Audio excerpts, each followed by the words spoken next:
Queridos, então, como eu falei no início do culto, nós vamos iniciar uma nova série, uma sequência de reflexões nos nossos cultos sobre orações perigosas, né?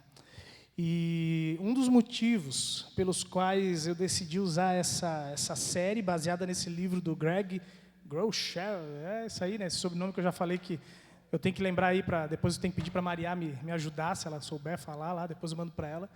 Mas é porque isso é algo na minha vida que me incomoda também constantemente. Volta e meia eu falo, na verdade, sobre isso nos cultos, né? Essa questão do motivo pelo qual a gente participa numa igreja durante tanto tempo e que muitas vezes parece que chega num período onde a nossa vida fica monótona e sem mudanças. E um dos motivos pelos quais eu constantemente, né, falo que a nossa vida cristã, a nossa vida espiritual se torna monótona e sem transformações em primeiro lugar, se a gente está seguindo Jesus ou não. É ser discípulos de Cristo. Quem é discípulo de Jesus, quem caminha com Ele, quem vive um relacionamento com Ele, vai ter mudanças. Mas ainda assim, nesse processo de seguir a Jesus, essa palavra relacionamento é marcante porque quando tu se relaciona com alguém, tu pode... por exemplo, né, vamos usar o exemplo de um médico. Tu está se relacionando com um médico naquele momento para buscar ajuda. Se você não for completamente aberto a respeito das tuas necessidades, se você não souber conversar com o médico, colocar tuas expectativas, tuas frustrações, o que te preocupa, o que tu está sentindo, tu pode entrar no consultório e sair da mesma maneira como tu entrou. E esse é um fato que me incomoda profundamente, porque eu vejo que muitos cristãos vivem a sua vida de fé, talvez até num início bem, e depois param de usufruir justamente dessas transformações da vida abundante que Deus tem para a gente. E então o segundo motivo para mim tem a ver com esse fato, com essa série, pelo qual o motivo eu decidi trazer, que é justamente a nossa vida de oração. Porque nós somos, de alguma maneira, eu diria, quase que medrosos na nossa vida de oração. E o motivo, talvez, não digo que... eu não quero generalizar esse fato, mas o motivo porque eu entendo que orações, né, a gente tem medo de orar, muitas vezes, talvez, é porque nós temos medo do poder de Deus agir. Pode parecer meio estranho, né? A gente justamente quer ver Deus agindo, mas a pergunta é, será que, no fundo, lá no fundo do nosso coração, a gente não ora ousadamente, não ora com coragem, não ora de maneira sincera, porque a gente tem medo de ver Deus realmente agindo? É mais ou menos tipo, de novo, usando o exemplo com um médico, será que muitas vezes a gente não fala a verdade para um médico porque a gente tem medo de descobrir o real problema e ter que lidar com essa situação? Então, de repente, a gente nem procura o médico porque eu estou brincando lá em casa, né, que eu não procuro o médico porque enquanto eu não procurar, eu não vou descobrir doença, né? Então eu ainda não fui lá fazer os exames de sangue para ver se eu tenho diabetes ou não. Eu vou dizer, enquanto eu não procurar, não vou descobrir já que eu sou do doce, né, fã do doce, etc. Mas, no fundo, também isso se estende para o nosso relacionamento com Deus. Eu creio que a gente tem medo profundamente de ver o poder de Deus agindo, porque se Deus agir, talvez a gente vai ter que encarar a realidade de que há coisas que precisam mudar na nossa vida, que Deus pode sim, Ele tem a capacidade de mudar, mas vai incomodar a gente. Por isso, o assunto nosso hoje tem a ver com o desafio de aprofundar a nossa vida de oração. E a gente vai fazer isso olhando, então, 3 temas, 3 orações, que se encontram na Bíblia e que exigem profunda coragem, porque elas vão mexer profundamente com a gente se a gente levar a sério essas orações. Se a gente estiver disposto a orar da mesma maneira que essas pessoas na Bíblia oraram, a tua vida pode, nas próximas 3 semanas, começar a ter algumas mudanças profundas. E a primeira oração que a gente quer ouvir falar sobre essa oração, que é extremamente perigosa, tem a ver com esse tema que é sonda-me. Sonda-me. E essa primeira oração, na verdade, não sei se você já vem à mente com essa palavrinha, quem que fala sobre essa oração, mas é o rei Davi. Essa palavra, geralmente, logo que a gente ouve ela, na maioria das vezes a gente vai lembrar do rei Davi. Por quê? O rei Davi, né, ele é alguém lá do Antigo Testamento que, em primeiro lugar, a gente vê ele ao longo da caminhada dele como alguém que lutou ferozmente contra os inimigos de Deus. Ele era alguém que temia profundamente a Deus, ele era alguém que buscava ter um relacionamento com Deus, ser fiel a Deus, só que, ao mesmo tempo que ele buscava ser alguém temente a Deus, muitas vezes ele conquistou alguns inimigos nesse caminho. E eu não sei se você lembra, um dos inimigos que o rei Davi teve foi o rei Saul. Saul, que foi o primeiro rei de Israel, né? Não sei se também você lembra dessa história, mas o povo de Israel, no início dessa caminhada, depois que já estavam estabelecidos, né, ou se estabelecendo de maneira mais plena na terra prometida, na região de Canaã, Deus não tinha dado rei para eles. E Deus vai lá então, e o povo vai lá então e começa a olhar os outros povos e dizer, a gente quer ser que nem os outros povos. E Deus então, a contragosto de certa maneira, vai lá e chama Samuel e diz, então tá, dá alguém para eles.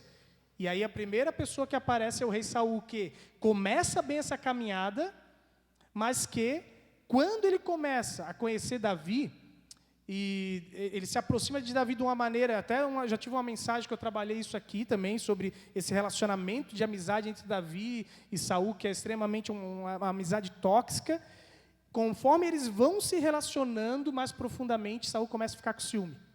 E aí então a gente vai ver que Saul declara, de certa maneira, guerra contra Davi, a ponto de declarar que ele tinha que ser morto. Ele bota todo mundo, né, para perseguir o rei Davi, quer dizer, não era rei ainda, né? Davi para ser perseguido, Davi tem que fugir, e nesse processo então de fuga, é que a gente vai encontrar essa oração do rei Davi, lá no Salmo 139, versículo 23 e 24, onde o rei Davi diz assim, sonda-me, ó Deus, e conhece o meu coração, prova-me e conhece as minhas inquietações.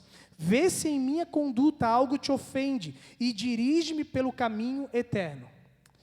Sabe o que eu acho interessante e profundamente corajoso da parte de Davi essa oração?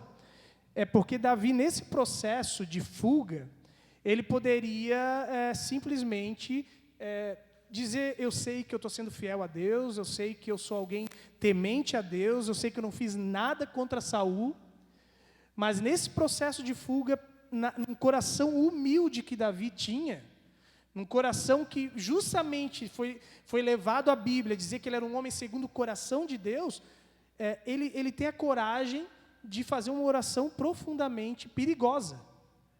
Porque ele poderia simplesmente continuar dizendo, pobre de mim, eu estou sendo perseguido, coitado de mim, mas ele se atreve a chegar num momento e dizer, Deus, eu preciso em primeiro lugar pedir uma coisa para ti. Conhece o meu coração. Traz à tona o que está dentro de mim. Deus, revela se eu estou tendo os sentimentos corretos. Revela se eu estou entendendo o que está acontecendo.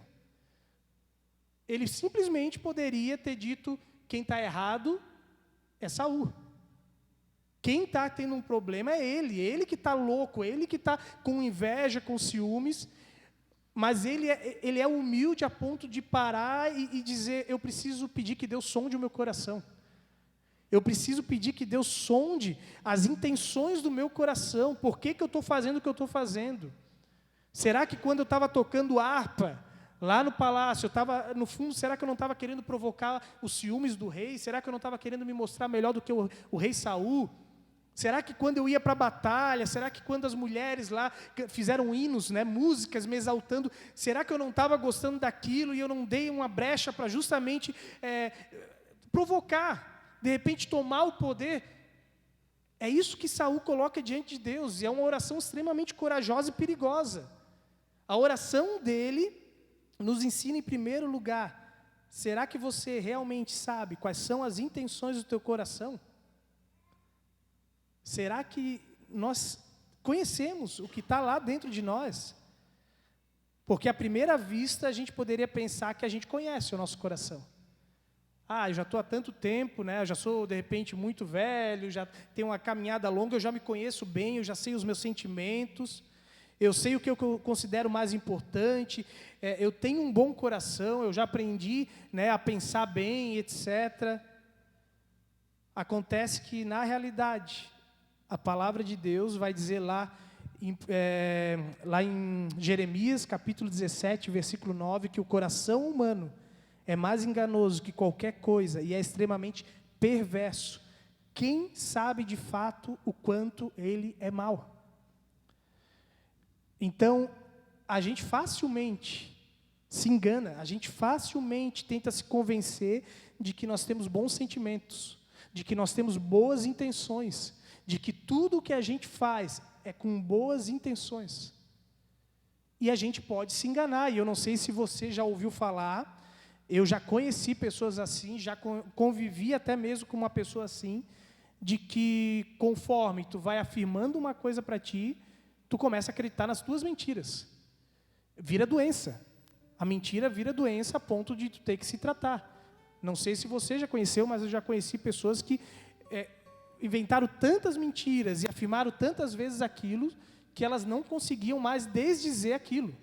Elas realmente acreditavam que aquilo era verdade. E será que isso não acontece, talvez constantemente como uma doença na nossa vida, mas de que a gente vai se convencendo, inventando desculpas para dizer que nós temos boas intenções? Tipo, a gente dizer, comigo isso não acontece. O meu coração, ele é bom. Ou, de repente, a gente dizer, quando eu falei aquilo, no fundo, eu queria falar uma outra coisa, eu tinha uma boa intenção. Quando eu falei, por mais que as palavras não expressavam isso, mas eu queria dizer outra coisa. Queridos, a gente não pode se esquecer qual é a nossa natureza humana. O que o pecado fez com a gente. Então, se a gente afirma que nós somos bons, que nós temos boas intenções, é muito perigoso, porque o próprio apóstolo João vai dizer que se a gente afirma que não tem pecado, nós fazemos de Deus um mentiroso. Se a gente afirma que a gente sempre tem boas intenções, nós estamos mentindo, ou melhor, fazendo de Deus um mentiroso. Só que a gente constantemente diz para as pessoas, né, não era bem isso que eu queria dizer, não era essa a minha intenção. Será? Os jovens sabem, né, que eu... Será? É que lá na célula dos jovens tinha uma época que eu só ficava, será? Quando eles afirmavam uma coisa, será? E essa é a palavra que tem que ficar no nosso coração. Será que nós realmente temos boas intenções? Será que aquela mentirinha que tu contou realmente era com boas intenções? A verdade é que a gente vai tentar sempre racionalizar. A gente vai inventar boas desculpas e desculpas que demonstram que a gente tinha boas intenções, para não sofrer com a realidade de que, no fundo, eu estava, de repente, querendo prejudicar alguém, que, no fundo, eu estava querendo ofender, machucar alguém, de que eu estava com ódio no coração. As racionalizações podem ser, de repente, de a gente dizer, eu não sou materialista, eu apenas gosto de coisas boas. Eu não sou alguém que gosta de, eu vivo dependendo de comprar coisas. Não, é que eu compro coisas caras porque eu gosto de coisas boas. Não, eu não sou fofoqueiro. Eu só estou contando o que as pessoas compartilham comigo. Então, se as pessoas compartilham comigo, eu tenho que compartilhar também com os outros o que está acontecendo na vida delas como motivo de oração. Eu não sou fofoqueiro. Eu tenho uma boa intenção quando eu compartilho as coisas. Entende o que é racionalizar tudo? Dá para entender um pouquinho do quanto que a gente pega uma coisa que, na realidade, a gente está fazendo algo ruim e que a verdadeira intenção é algo ruim, mas que, no fundo, a gente, lá no coração, lá na intenção, tenta modificar e dizer, não, isso é bom. E é isso que Davi faz em primeiro lugar nessa oração dele. Ele diz, Senhor, sonda as minhas intenções. Sonda. Vê lá no fundo se eu estou tentando mentir para mim mesmo. E traz à tona o que está lá dentro de mim. Não permita que isso fique escondido. Está vendo como é uma oração perigosa? Porque pedir, Deus, sonda as minhas intenções, exige coragem de se confrontar com o verdadeiro eu, com o verdadeiro sentimento que eu tinha quando, de repente, eu falei algumas coisas para uma pessoa, de repente, quando eu tive algumas atitudes e que a gente não vai querer, muitas vezes, que Deus revele as nossas intenções. E essa oração segue perigosa, porque a segunda coisa que ele diz é: revela as minhas inquietações, prova-me e conhece as minhas inquietações. Queridos, o que deixa você ansioso? O que deixa você inquieto? O que deixa você com medo? E aqui eu não estou me referindo a medos normais, né? Coisa de repente de, eu tenho medo de cobra, eu tenho medo de aranha, eu tenho medo de voar. Não tem a ver com isso. Eu quero saber o que te mantém, por exemplo, acordado de noite, de tu não conseguir, né, dormir se revirando de um lado para o outro, porque aquela ansiedade está tomando conta do teu coração, te inquietando. Coisas como, de repente, perder o emprego, e que aí tu está lá inquieto porque tu não sabe se no dia de amanhã tu vai ter o sustento, ou de repente sobre casar, ou tantas outras coisas, um problema de saúde que te inquieta e que não permite que tu durma bem porque aquilo lá está atormentando a tua mente. O que te deixa inquieto? A gente não sabe que medos estavam se passando no coração do rei Davi. Ele não deixa claro, né, o que preocupava ele em relação a tudo aquilo que ele estava passando. Mas o que eu acredito, olhando justamente para a situação onde tu está fugindo de alguém, onde tu corre risco de vida, é que provavelmente as inquietações dele tinham a ver, né, com temores de confiança, de segurança, confiar de que Deus era maior do que Saul. E aqui vem de novo, você está disposto a fazer uma oração assim? Senhor, revela o que tem me mantido, né? Mantido a minha mente como refém, mostra o que eu mais temo. Vai em frente, revela o que está me inquietando, porque é aquela história. Pessoas ansiosas geralmente não conseguem entender por que são ansiosas. Pessoas que vivem inquietas e com medo e aquele sentimento que atormenta, geralmente isso só se sustenta e aprisiona a gente porque a gente não traz à tona a real causa das inquietações. E o fato é que a gente precisa entender que o que a gente teme é extremamente importante para Deus. Deus se preocupa com o que a gente teme. Mas não é somente pelo fato de que Deus quer nos dar uma vida boa, Deus quer que a gente viva uma vida fantástica. Não que isso não seja verdade, a vida abundante. João 10:10. Só que, em primeiro lugar, Deus se preocupa com o que a gente teme, porque aquilo que a gente teme, aquilo que causa ansiedade, revela o quanto que a gente não confia em Deus, na verdade. Aquela coisa que nos deixa inquietos, que tiram a nossa noite de sono, demonstra o quanto que naquela área a gente ainda não aprendeu a confiar plenamente em Deus. Pensa comigo. Se o medo, por exemplo, em relação a um futuro do teu casamento, seja qual for a situação de emprego, de relacionamento, etc., ele domina o teu coração, isso é um indício de que você não confia por completo de que Deus está no controle do teu casamento. Se de repente você está preocupado com uma situação de uma conta para pagar na tua família, de alguma maneira você está demonstrando que em algum nível, você entende que Deus não está controlando aquilo e que você tem controle, ou que você está perdendo o controle e que agora você precisa fazer algo e não sabe o que é. Você está sozinho. Se a segurança dos teus filhos, por exemplo, é uma preocupação para ti, que te paralisa, a ponto de tu não deixar os teus filhos irem, talvez ir para uma cidade longe, talvez ir fazer uma faculdade em outro lugar, e tu tem que aprisionar eles perto de ti, e que você não consegue descansar, sem de repente eles estarem todo dia, de tempo em tempo, mandando uma mensagem para ti, porque eles têm que dizer que tem que tão bem todos os dias, se um dia ele não manda uma mensagem, tu não dorme antes de dormir, né? Tem algum indício de que você não confia que Deus está no controle da vida dos teus filhos. Os nossos medos são importantes porque, em última análise, mostram que nós estamos dependendo dos nossos esforços e não daquele que pode realmente nos salvar. E o fato é que Deus sempre vai apontar, através da sua palavra, que Ele não quer pessoas autossuficientes. Ele não nos criou para ser autossuficiente. Olha o que o apóstolo Paulo diz em 2 Coríntios 12, 9. Quando nós somos fracos, o poder de Deus se aperfeiçoa em nós. Paulo foi alguém que aprendeu isso, onde Deus deixou um espinho na carne, e todas as vezes que ele orava pedindo, Deus, retira esse espinho, retira essa fraqueza de mim, Deus dizia isso. O meu poder se aperfeiçoa na tua fraqueza. Quando nós somos fracos, é que aí sim Deus nos torna fortes. Quando a gente começa a entender que nós não somos autossuficientes, é que aí Deus pode agir.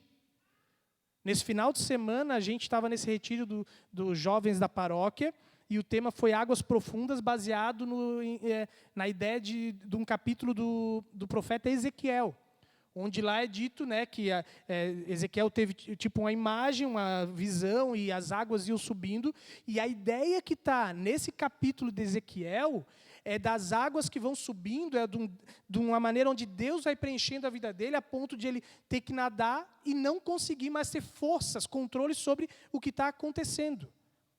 É águas que transbordam e que fazem ele ser completamente conduzido por Deus. É aquela história que se você já foi numa correnteza, você vai aonde a correnteza te leva. Por mais que você lute contra, você tem que seguir a correnteza. E é isso que nós estamos sendo ensinados, em segundo lugar aqui, por essa oração do rei Davi.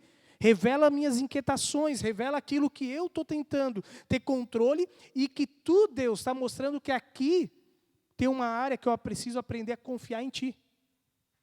Sonda minhas intenções, sonda o que está lá no fundo do meu coração, revela se eu realmente estou tendo boas intenções ou não. E aí Deus vem e traz à tona essa realidade de que o que está me inquietando? Por que eu estou tão preocupado? Será que eu estou preocupado que se eu morrer amanhã, isso vai atrapalhar os meus planos?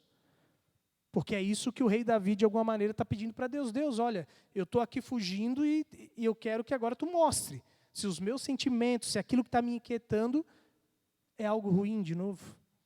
E em terceiro lugar, a gente vai ver o rei Davi dizendo, sonda-me, ó Deus, conhece o meu coração, prova-me e conhece as minhas inquietações. Vê se em minha conduta algo te ofende.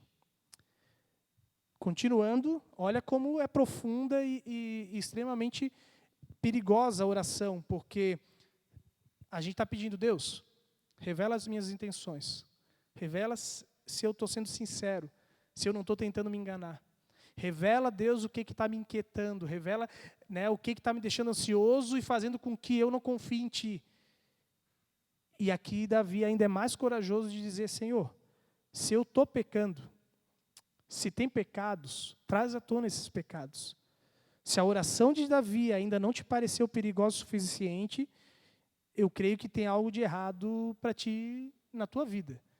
Porque tu não entendeu como é profundo o fato de que mexer com pecados, revelar pecados, é algo que deveria nos incomodar. E isso é um sinal de que, provavelmente, a cultura do mundo está tomando conta do nosso coração. Se a gente não aprende mais a pedir, Deus, revela os meus pecados, a gente está sendo dominado por essa visão. Cada um tem a sua verdade, cada um acredita no que quiser, porque o que importa é que eu seja feliz, e se a minha felicidade, se algo me faz feliz, e a tua religião diz que isso não é correto, o problema é teu. Cada um tem a sua verdade, não existe mais pecado.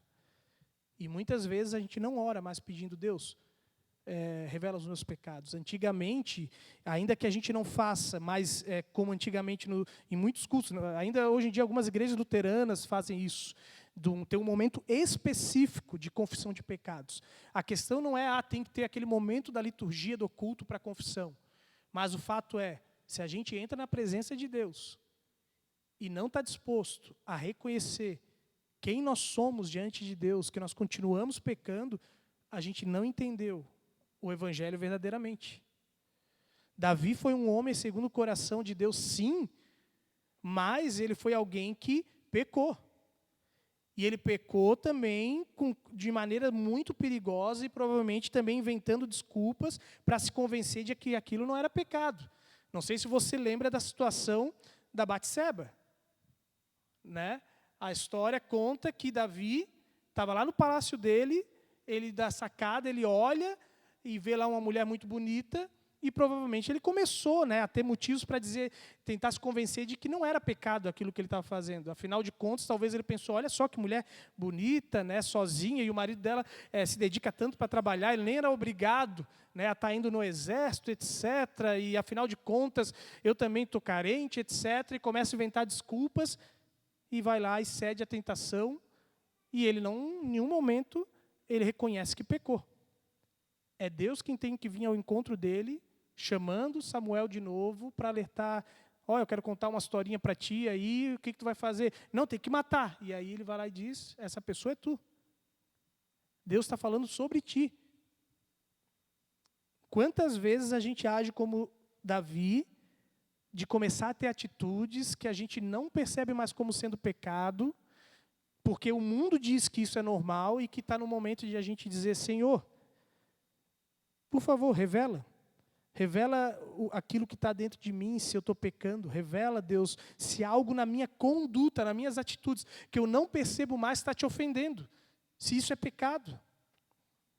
E talvez, se você quer algo bem prático para ajudar você a entender o que pode ser pecado na tua vida e que você não percebe mais e não reconhece, o Greg Groeschel aí, ele diz que ele aprendeu através de se eu não me engano, uma professora. Como que a gente pode aprender a reconhecer os nossos pecados com a ajuda de pessoas? Ele diz, se pelo menos 2 pessoas falam algo a teu respeito, você deveria prestar atenção naquilo que essas pessoas estão falando. Se pelo menos 2 pessoas próximas de ti, que te conhecem profundamente, pessoas íntimas, falam algo sobre ti, a respeito dessa situação, aqui tem um indício muito forte de que há um pecado na tua vida que precisa ser reconhecido e precisa ser abandonado. Se há coisas que pessoas falam para ti, que te conhecem, que andam muito próximas de ti, e que quando elas falam, isso te deixa irritado, que você já diz, para de falar isso não faz sentido, etc., aqui é um indício muito forte de que tem algo que precisa ser reconhecido. E presta atenção, Provérbios 12, versículo 15 diz, o caminho do insensato parece-lhe justo, mas o sábio ouve os conselhos. O caminho do insensato parece justo para ele, mas o sábio ouve os conselhos. Ou seja, Salomão está dizendo, é normal que a gente sempre vai achar que a gente está fazendo o melhor e o mais correto. Mas, se a gente não aprender a ouvir conselhos, vai chegar um momento onde o próprio pecado vai voltar a nos escravizar sem a gente perceber e a gente afirmando que está tudo ok, a minha vida de fé está ok, eu estou próximo de Deus, eu posso ser um líder da igreja, eu posso estar à frente de muitas coisas, posso estar até vivendo uma vida de oração, lendo a Bíblia diariamente, mas não percebendo. Porque, no fundo, a gente não quer que Deus revele. E a gente acha que simplesmente, não, eu estou lendo a Bíblia, se precisar, Deus vai revelar. Mas, de repente, a gente está lendo, só enxergando aquilo que a gente quer, e Deus pode estar querendo usar pessoas à nossa volta que nos conhecem. Por isso que não existe caminhada cristã sem comunhão. Essa história de que eu posso ser cristão sem a igreja não simplesmente uma estrutura, mas a igreja relacionamento, comunhão, discipulado. Não existe cristianismo sem discipulado verdadeiro, que é seguir a Cristo em comunhão com os irmãos, porque são as pessoas que nos conhecem, que vão nos alertar, que vão mostrar aquilo que a gente não enxerga muitas vezes, que para a gente já virou normal. O rei Davi, ele era alguém que racionalizou muito e que ele precisou de alguém que viesse ao encontro dele, que foi Samuel, o profeta, para alertar ele de um pecado. Muitas vezes a gente se afasta de pessoas porque justamente a gente não quer ouvir o que Deus quer falar com a gente. Muitas vezes a gente recebe convite para estar em grupos de discipulado, grupos de célula e assim por diante na igreja, porque a gente começa a ver o pecado sendo revelado. Porque a gente começa a ser confrontado. E aí, quando a gente começa a ser confrontado, isso não é bom e a gente se afasta. Por isso que há orações como a de Davi, que são extremamente perigosas, mas que são extremamente necessárias se a gente quer começar a viver uma vida profunda num relacionamento com Deus e uma vida de transformação. Por último, Davi ele segue dizendo, né? Sonda-me, ó Deus, e conhece o meu coração, prova-me e conhece as minhas inquietações, vê se em minha conduta algo te ofende e dirige-me pelo caminho eterno. Esse final é a parte menor, mas a pior parte, eu diria, dessa mensagem. Porque quando fala de dirige-me, guia-me agora para a parte prática. Me mostra por onde eu vou seguir. Me mostra o que eu tenho que fazer, por onde eu vou caminhar. Qual é o caminho que eu preciso trilhar? Na medida que a gente faz essa oração em espírito de contemplação, de meditação diante de Deus, dizendo, Senhor, revela o que está dentro de mim, revela os meus sentimentos, revela o que me inquieta, Deus. Traz à tona se há pecados que eu não estou percebendo, se eu estou errando contra o rei Saul e eu não estou percebendo, se eu estou tendo, né, atitudes erradas com os meus irmãos na fé. Na medida que eu fizer isso de maneira sincera, Deus vai te mostrar. E eu preciso também pedir, Deus, agora me mostra o que eu preciso fazer. Me mostra quais são as atitudes práticas que eu preciso ter de mudanças na minha vida. Você percebe o quanto que uma oração, uma vida de oração, corajosa, ousada, é extremamente perigoso e que pode mudar profundamente a nossa caminhada cristã? Por que o Greg diz que é muito fácil a gente viver nessa vidinha de oração dizendo, Senhor, abençoa a minha comida, obrigado pelo meu alimento, abençoe a minha roupa, cuida disso, daquilo. São orações que não mexem com o nosso interior. E que a gente, na maior parte das vezes, fica só nessas orações. E que a gente precisaria sair daqui hoje, dizendo, eu tenho que mudar o meu jeito de orar. E eu preciso, em primeiro lugar, começar a orar como o rei Davi, que foi extremamente corajoso e ousado, porque ele poderia ter ouvido de Deus coisas que ele não gostaria. E muitas vezes ele ouviu, como eu citei, da Batseba. Porque provavelmente essa era a oração constante. Porque se você não lembra, os judeus eles tinham orações padrões. Eles costumavam repetir orações. Jesus na cruz, quando diz, meu Deus, por que tu me abandonaste? Não foi uma frase qualquer. Jesus estava orando o Salmo 22. Era um salmo que Jesus estava orando na cruz. Eles repetiam orações. Além de, claro, ter as suas orações naturais de dentro do coração, mas eles também oravam orações padrões. E a gente deveria aprender, seja de maneira mais natural, ou talvez simplesmente aprender a repetir todos os dias, talvez, ou no mínimo uma vez por semana, ter um tempo realmente com calma e dizer, Senhor, sonda o meu coração. Sonda o que eu tenho sentido. Sonda o que eu estou sentindo em relação a tal pessoa. Revela as minhas inquietações. Falar com essas palavras de Davi. Mostra se há pecados que eu não estou percebendo. E dirige-me, me ajude a ter atitudes práticas, a entender o que eu preciso fazer em relação a isso. Para fechar, então, quero fazer algumas perguntas para você. Você consegue pensar em alguma época em que o seu coração conduziu você a fazer algo que não deveria? Você consegue lembrar de algum momento em que você foi, pelos sentimentos, foi impulsionado a fazer algo que depois você percebe, eu não devia ter feito isso. E que depois você racionalizou, tentando dizer, não, mas eu fiz isso com tal intenção, não era o meu objetivo, mas no fundo você sabe que você errou. Do que você tem medo? Quais são as suas inquietações?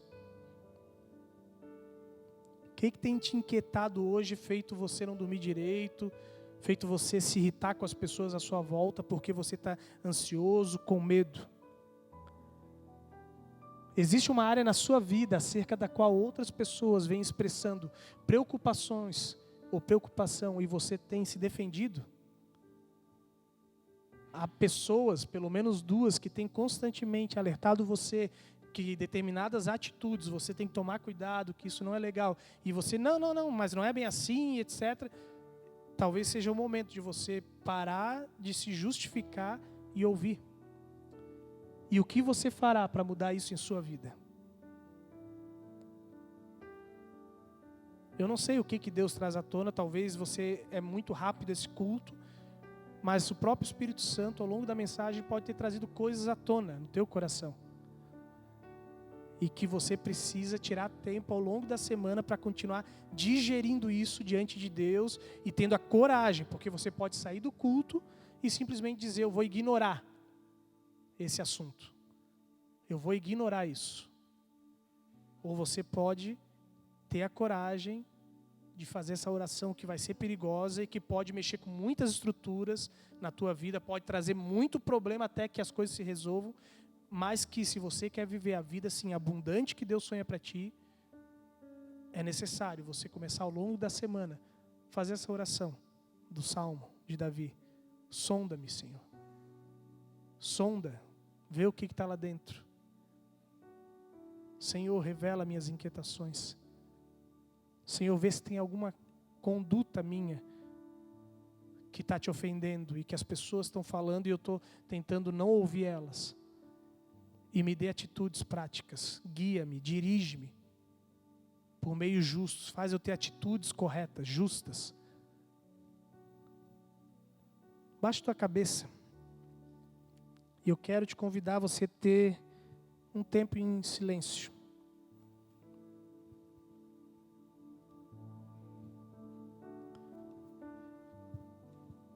E eu quero te desafiar você a ter essa coragem diante de Deus de fazer essa oração nesse momento. Pede para Deus: sonda-me, Senhor. Pode simplesmente repetir as palavras de Davi. Mas se você tem coragem,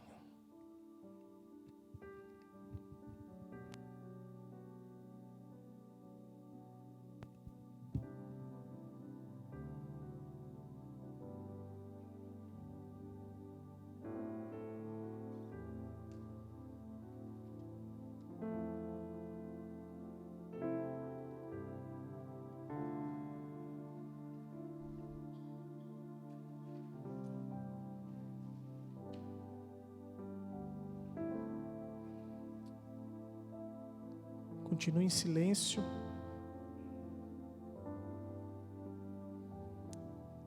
O silêncio te incomoda, mas é necessário para que a gente possa ouvir uma pessoa.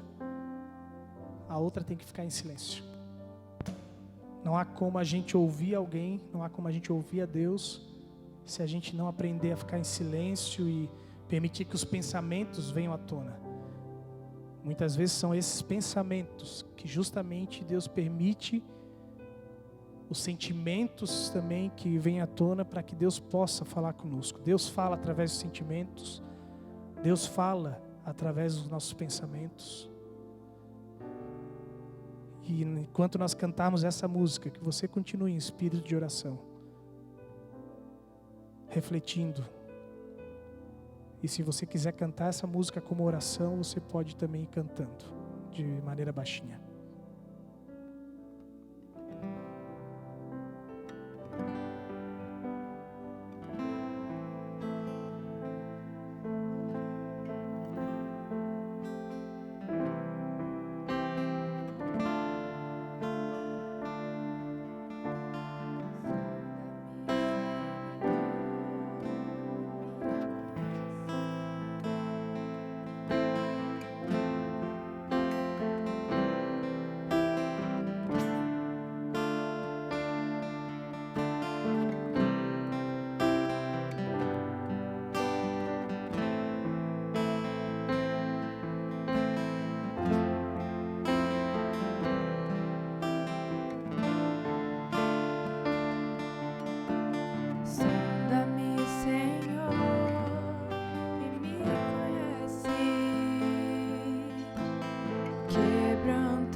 ponte sobre as águas, como abrigo no deserto, como flecha que acerta o alvo. Eu quero ser usado da maneira que te agrade, em qualquer hora e em qualquer lugar.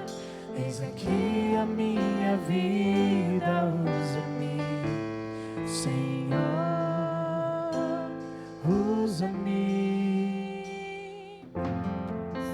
Sonda-me, Senhor, e me conhece. Quebranta o meu coração. Transforma-me conforme a tua palavra. Enche-me até que em mim se ache só de ti.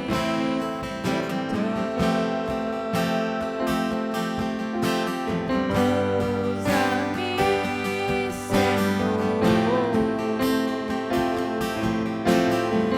Usa-me como um farol que brilha à noite, como ponte sobre as águas, como abrigo no deserto, como flecha que acerta o alvo. Eu quero ser usado da maneira que te agrade, em qualquer hora e em qualquer lugar.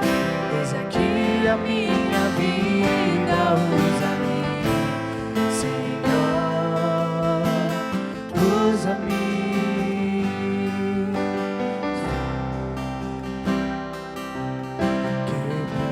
Quebranta-me, transforma-me, enche-me. Usa-me, sonda-me, quebranta-me, Transforma-me, enche-me e usa-me, Senhor, como um farol que brilha à noite, como ponte sobre as águas, como abrigo no deserto, como flecha que acerta o alvo. Eu quero ser usado da maneira que te agrade, em qualquer hora e em qualquer lugar. Eis aqui a minha vida, usa-me, Senhor, usa-me, Senhor. Vamos orar. Deus, nós já estamos orando, Pai, quando cantamos. E Tu ouves, Pai, o nosso coração. Tu sabes quando estamos sendo sinceros, Pai, ao orar e cantar. Sonda o nosso coração. Sonda o que há dentro da gente, Senhor, e revele isso. Deus, na maior parte das vezes nós não queremos nos confrontar, nos encontrar conosco mesmos, Deus, porque nos sentimos humilhados, Pai, envergonhados de vermos as intenções que há no nosso coração, a falta de confiança, Deus, as atitudes pecaminosas que a gente tem tido e que nem percebe mais. Santo Espírito, traga à tona, Senhor, através de pensamentos e sentimentos, aquilo que precisa ser abandonado para que a gente possa ter um relacionamento mais verdadeiro contigo e também, principalmente, Deus, com as pessoas à nossa volta. Pai amado,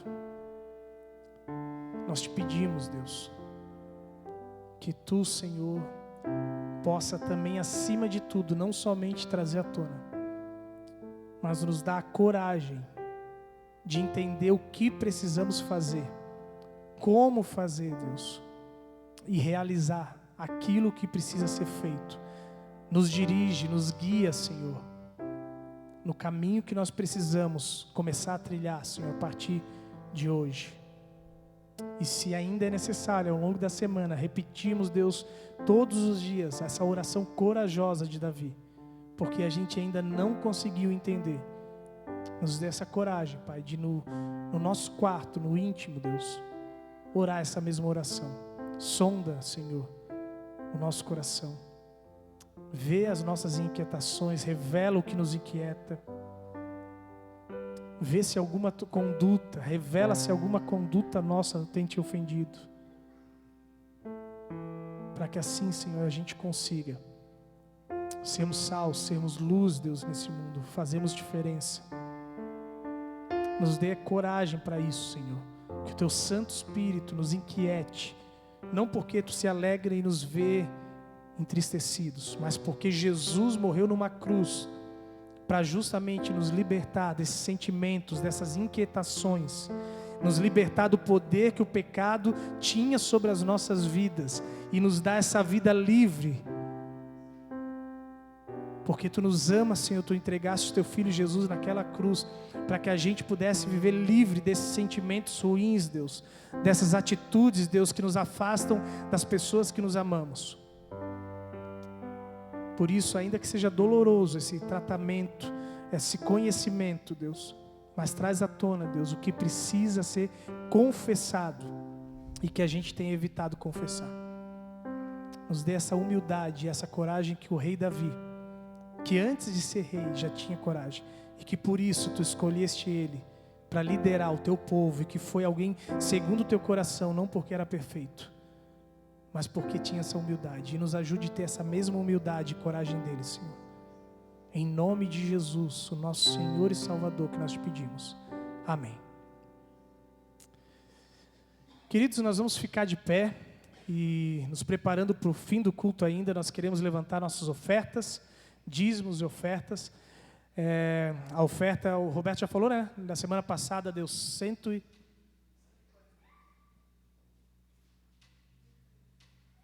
depois da oferta a gente faz.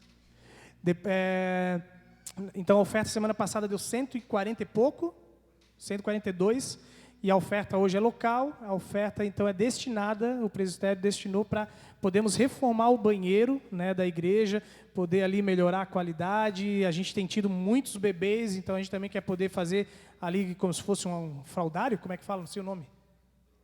Trocador de fralda, Não sei qual é o nome, mas ali tem um nome lá específico que eu não lembro o nome, tem um nome aí. Trocador de fralda. Ok? Então dá uma melhorada ali, então essa oferta é para ajudar isso. Vamos cantar o hino. A gente quer cantar de novo Redenção, lembrando desse Cristo que nos deu a liberdade. A gente só está aqui porque Ele nos libertou. E aí depois a gente quer ter um tempo ainda de falar um pouquinho sobre o IPJA. IPJA. Isso aí.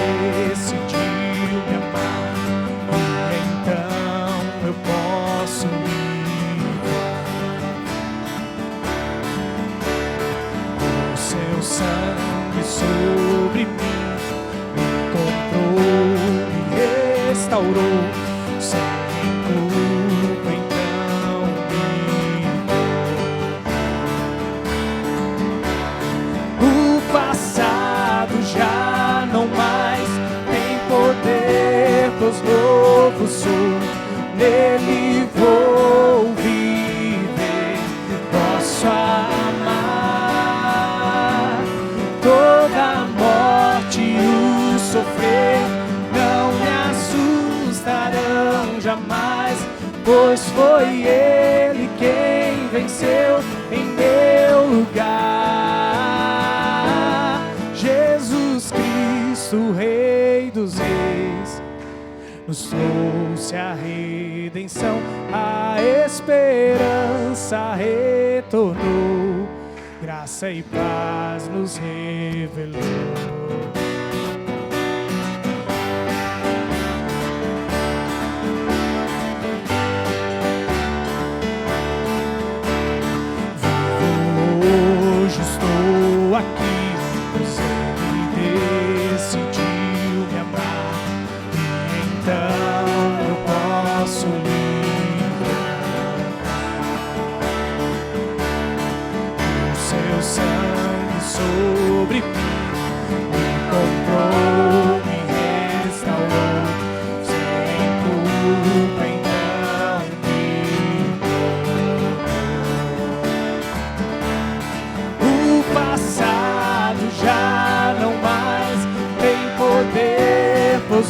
novo sou, nele vou viver, posso amar.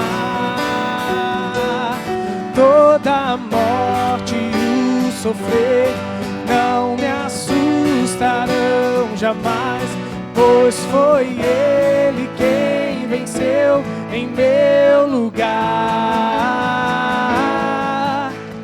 Tudo entregar, vou me render aos seus pés, vou me lançar. Tudo entregar, vou me render aos seus pés, vou me lançar. Tudo entregar, vou me render e aos seus pés vou me lançar. Tudo entregar, vou me render e aos seus pés vou me lançar. O passado já não mais tem poder, pois novo sou, nele vou viver, posso amar. Toda morte e o sofrer não me assustarão jamais, pois foi Ele quem venceu em meu lugar. Jesus Cristo, Rei dos Reis, nos trouxe a redenção, a esperança retornou, graça e paz nos revelou. Jesus Cristo, Rei dos Reis, nos trouxe a redenção, a esperança retornou, graça e paz nos revelou.